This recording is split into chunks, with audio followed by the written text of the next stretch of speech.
apparition du Dieu qui donne leur couleur aux choses. Qu'elle s'en aille celle-là, et toutes les choses seront changées. Qu'est-ce que ce grain du jour s'il ne sert plus à embellir l'autre? Tu croyais pouvoir l'user pour saisir, et voilà qu'il n'est rien à saisir. Qu'est-ce que ton aiguille d'argent pur si elle n'est plus de la cérémonie du thé auprès d'elle avant l'amour? Qu'est-ce que la flûte de buis pendue au mur si elle n'est plus pour lui chanter? Qu'est-ce que les paumes de tes mains si elles ne sont plus pour contenir le poids du visage s'il s'endort? Te voilà comme une boutique où ne serait qu'objets à vendre et qui n'ont point reçu de place en elle et donc en toi. Chacun avec leur étiquette et qui attendent de vivre.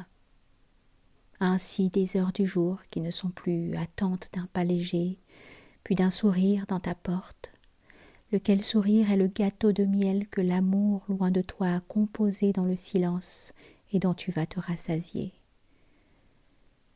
Qui ne sont plus heures de l'adieu quand il faut bien que l'on s'en aille, qui ne sont plus heures du sommeil où tu répares ton désir.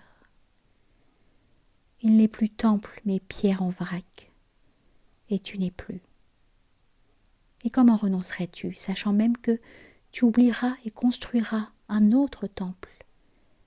Car la vie est ainsi, qu'un jour elle reprendra cette aiguière et ce tapis de haute laine et ses heures du matin, du midi, du soir, et de nouveau donnera un sens à tes gains, et de nouveau donnera un sens à tes fatigues, et de nouveau te fera près ou loin, ou t'approchant, ou t'éloignant, ou perdant, ou retrouvant quelque chose.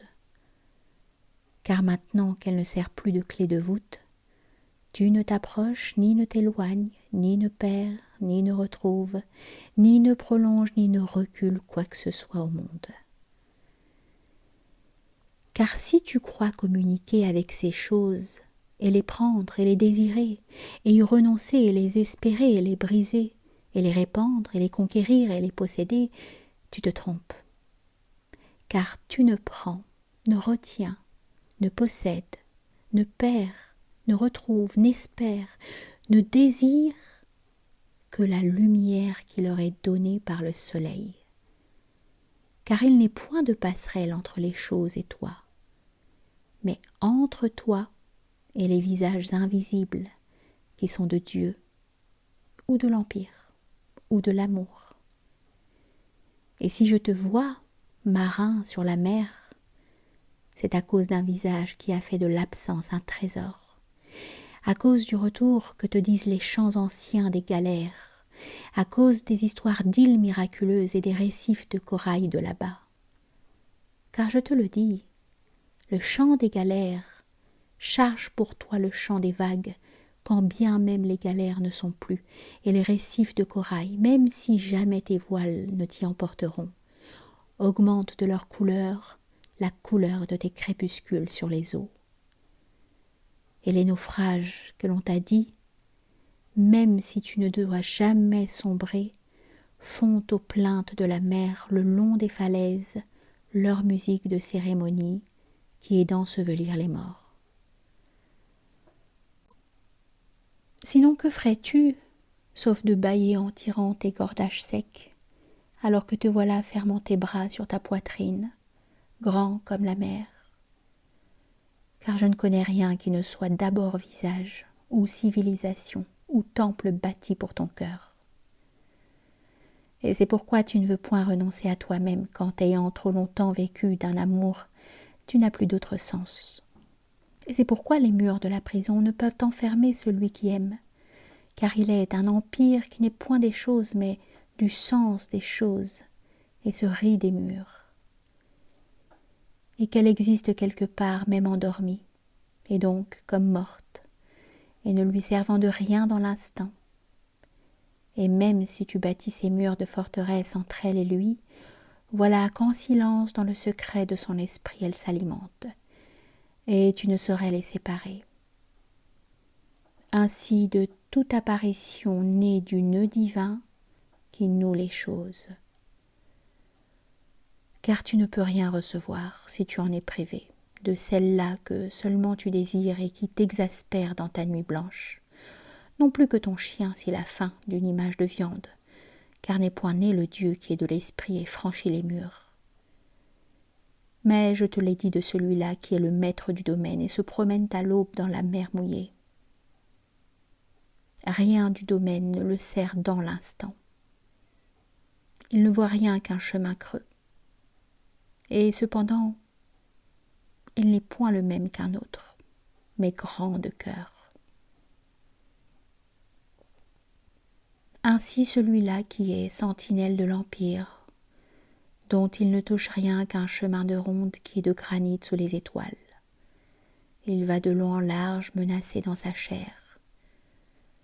Que connais-tu de plus pauvre que lui, prisonnier d'une prison de 100 pas, alourdi d'armes, puni de géoles s'il s'assoit et de mort s'il s'endort, glacé par le gel, trempé par la pluie, brûlé par le sable et n'ayant rien d'autre à attendre sinon d'un fusil ajusté dans l'ombre et qui s'aligne sur son cœur. Que connais-tu de plus désespéré? Quel mendiant n'est pas plus riche dans la liberté de sa démarche et le spectacle du peuple où il trempe et le droit qu'il a de distraire de droite à gauche? Et cependant, ma sentinelle est de l'Empire, et l'Empire l'alimente. Elle est plus vaste que le mendiant, et sa mort même sera payante, parce qu'alors elle s'échangera contre l'Empire. J'envoie mes prisonniers rompre des pierres, et ils les rompent, et ils sont vides. Mais si tu bâtis ta maison, crois-tu rompre les mêmes pierres? Tu bâtis le mur d'une maison et tes gestes sont non d'un châtiment, mais d'un cantique. Car il suffit pour y voir clair de changer de perspective. Certes, celui-là, tu le trouves enrichi si à l'instant qu'il va mourir, il est sauvé et vit plus loin.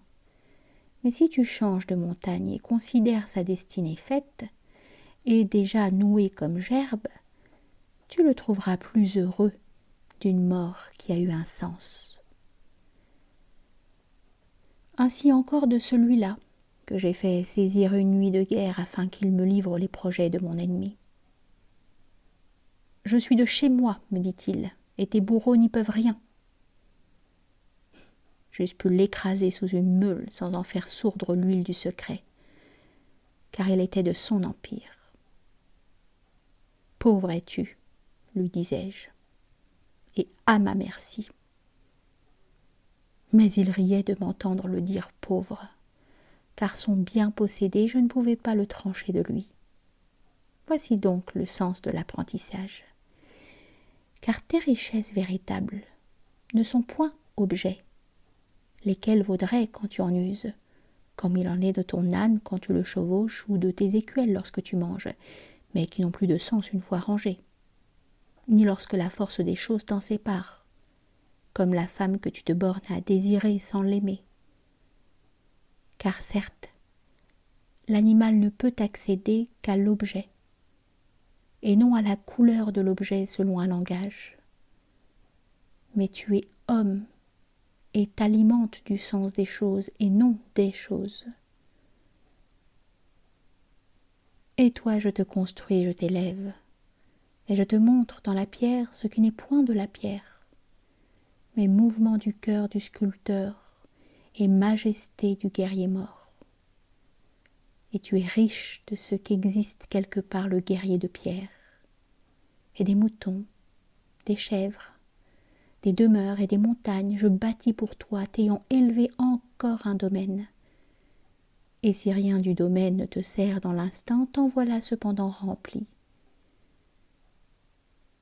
Je prends les mots vulgaires, et les nouant dans le poème, je t'en enrichis.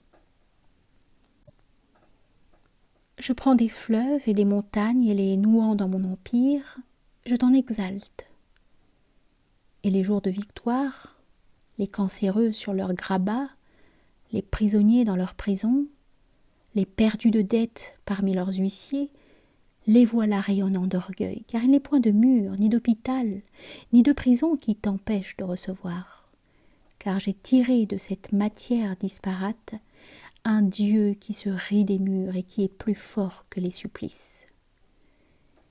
Et c'est pourquoi, t'ai-je dit, je construis l'homme et renverse les murs, et arrache les barreaux et le délivre. Car j'ai bâti celui qui communique et se rit des remparts, et se rit des geôliers, et se rit des fers de bourreaux qui ne le peuvent point réduire.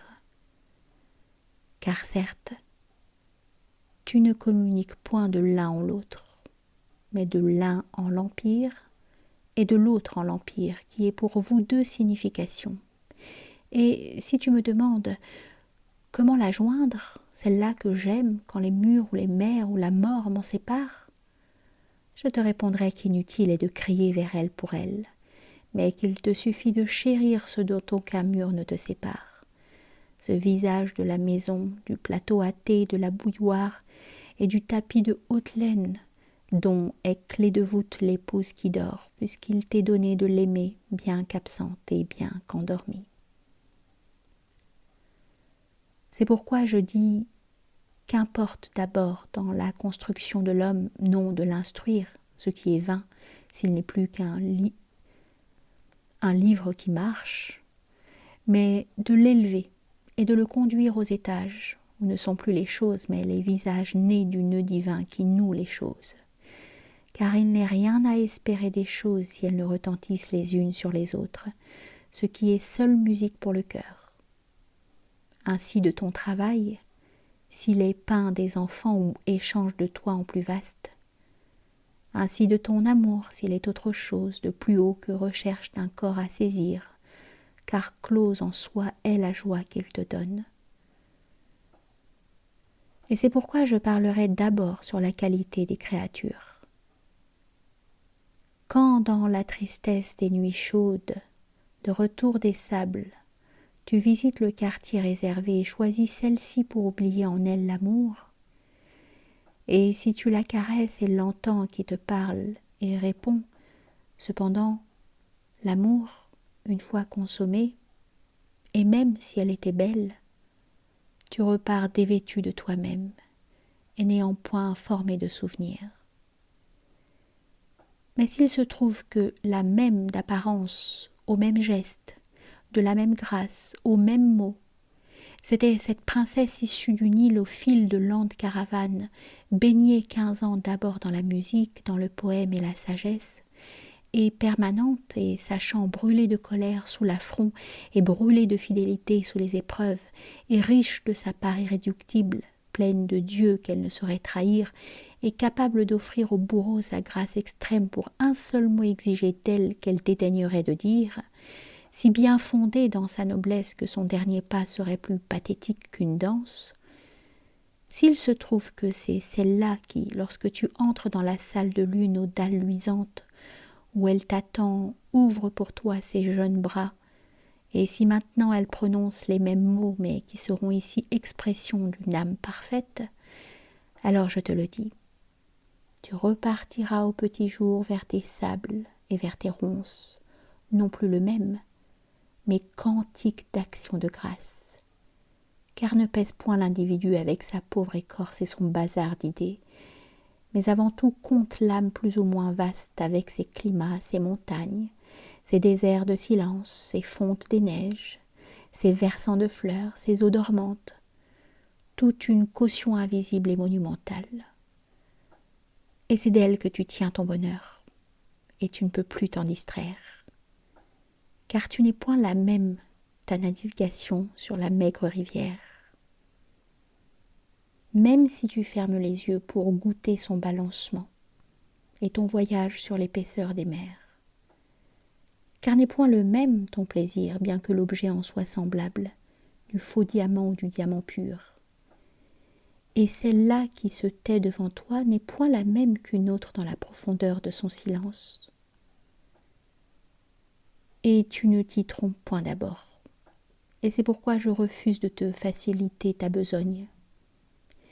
Et puisque les femmes sont douces à ton corps, de t'augmenter la facilité de capture en les vidant de leurs consignes, de leur refus et de leur noblesse, car j'aurais détruit par cela même ce que tu prétendais saisir.